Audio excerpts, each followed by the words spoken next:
வணக்கம் நண்பர்களே. ஊழல், நிதி சிக்கல் இரண்டிற்குமே திமுக அரசுதான் காரணம்.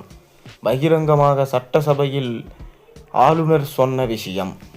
தமிழகத்தில் சட்ட ஒழுங்கு சீர்கேட்டிற்கு போதைப்பொருள் நடமாட்டமே காரணம் என்று ஆளுநர் உரையில் சொல்லப்பட்டிருந்தது.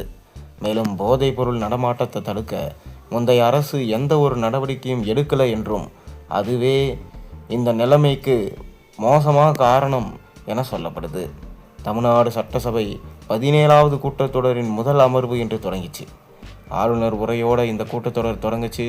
கடந்த 4 ஆண்டுகளாகவே ஆளுநர் தனது உரையை வாசிக்காமல் கிளம்பிய நிலையில் இந்த முறை அப்படி எதுவும் நடக்கலை. ஆளுநர் தனக்கான உரையை முழுமையாக வாசித்தார். ஆளுநர் உரையில் பல்வேறு விஷயங்கள் இடம்பெற்றிருந்தது. மத்திய அரசு பாரபட்சத்துடன் செயல்படுவதாக சொல்லப்பட்டிருந்தது. நெடுஞ்சாலை கட்டமைப்பு மேம்பாட்டிற்கு நிதி ஒதுக்கப்படும் மத்திய அரசை முதல்வர் கேட்டுக்கொண்டுள்ளதா குறிப்பிட்ட ஆளுநர், பல்வேறு திட்டங்களில் தமிழ்நாட்டுக்கு தேவையான நிதியை ஒதுக்கவும் மத்திய அரசிடம் முதல்வர் கோரிக்கை வச்சிருப்பதாகவும் தெரிவித்தார்.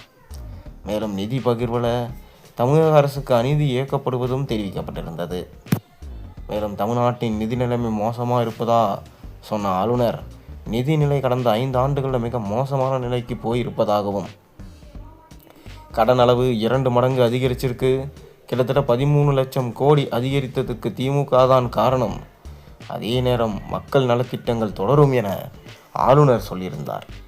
பெண்கள் மற்றும் குழந்தைகளுக்கு எதிராக குற்றங்களை இரும்பு கரம் கொண்டு ஒடுக்கப்படும், தவறு செய்வோர் மீது மிக கடுமையான நடவடிக்கை எடுக்கப்படும் என்றும், பெண்கள் பாதுகாப்பை உறுதி செய்ய சிங்கப்பெண் படை உருவாக்கப்பட்டிருக்குது என்றும் ஆளுநர் சொன்னார். மேலும் கடந்த சில ஆண்டுகளில் தமிழகத்தில் போதைப்பொருள் அதிகமாகிடுச்சு. முக்கியமாக திமுக அரசில் தான் போதைப்பொருள் நடமாட்டத்தை தடுக்க அவங்க தவறிட்டாங்க.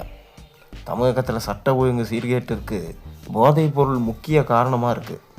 போதைப்பொருள் நடமாட்டத்தை தடுக்கவும், போதையில்லா தமிழகத்தை உருவாக்கவும் கடுமையான நடவடிக்கைகள் எடுக்கப்படும். மாவட்டம் தோறும் போதைப்பொருளை ஒழிக்க தனி யூனிட்டுகள் அமைக்க உத்தரவிடப்பட்டிருக்கு. அதற்கு காரணம் யாராக இருந்தாலும் சரி, முக்கியமான அமைச்சர்களாக இருந்தாலும் அவர்கள் மீது சட்ட நடவடிக்கை பாயும் என சொல்லப்பட்டது. போதைப் பொருட்களை ஒழிக்க இந்த அரசு பல்வேறு நடவடிக்கைகளை எடுத்து வருது. மக்கள் நலம் கருதி கல்வி நிலையங்கள், வழிபாட்டு தலங்கள் அருகே உள்ள 717 டாஸ்மாக் கடைகள் மூடப்பட்டிருக்கு. மேலும் செந்தில் பாலாஜி, KN நேரு அவர்கள் மீது அமலாக்கத்துறை விசாரணையும் தொடங்கப்பட்டிருக்கிறது. கண்டிப்பாக முந்தைய அரசு போல இந்த அரசு இருக்காது என ஆளுநர் சொல்லியிருந்தார். இதற்கு பகிரங்கமாக எதிர்ப்பு தெரிவிச்சிருக்கிறார் உதயநிதி ஸ்டாலின்.